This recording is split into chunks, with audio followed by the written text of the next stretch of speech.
What's up guys, welcome back. We're here today to talk about our new 70mm throttle body upgrade for the EA839 3-liter and 2.9. With hybrid turbo technology improving, turbo sizes getting bigger, we started going over the system to find places that we could improve on performance and improve on the flow. The stock throttle body on the B9, S4, S5, RS5 uses a very unique design. It's a flange type with a plastic intermediate flange that attaches to the charge pipe. Now the throttle body itself is only about 58mm in diameter, which is a severe choking point in a system like this when you're running 3-inch charge pipes, 4-inch intake, and a large hybrid. In comparison, our new 70mm throttle body is 45% larger than the original one, features a 3-inch diameter for direct connection to our 3-inch charge pipes, and a billet flange design tapering to the stock intake manifold size, which can be easily ported for larger diameters, and features a water meth port for easy meth injection or boost reference. So we're back on the dyno with Fernando's B9.5 S5.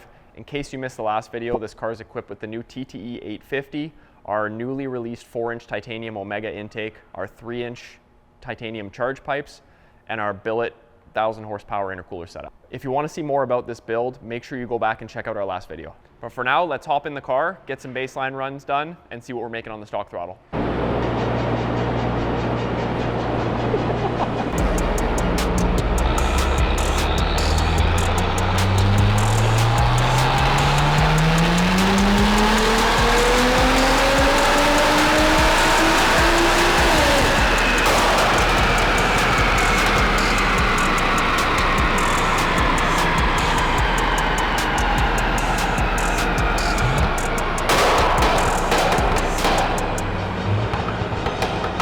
While we're waiting for the new throttle body file from Jackal Motorsports to flash, we're going to go ahead and get this throttle body installed. The installation is very straightforward of this kit. It's literally 4 screws, 1 clamp.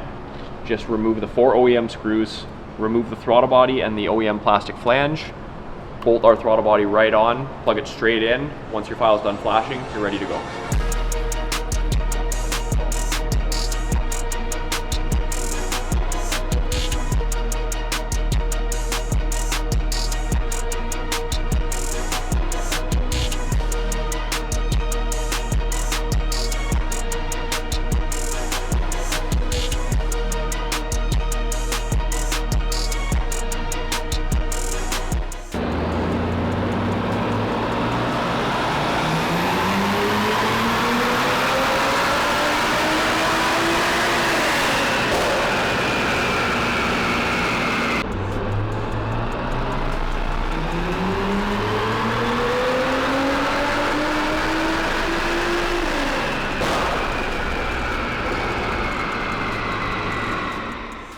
All right, so we just finished up our runs, and not only were we able to pick up an additional 31 horsepower and 50 foot-pounds of torque, but we actually reduced spool time by about 300 RPM. This is just one more piece of our 839 ecosystem, so stay tuned because we're not done with this platform yet.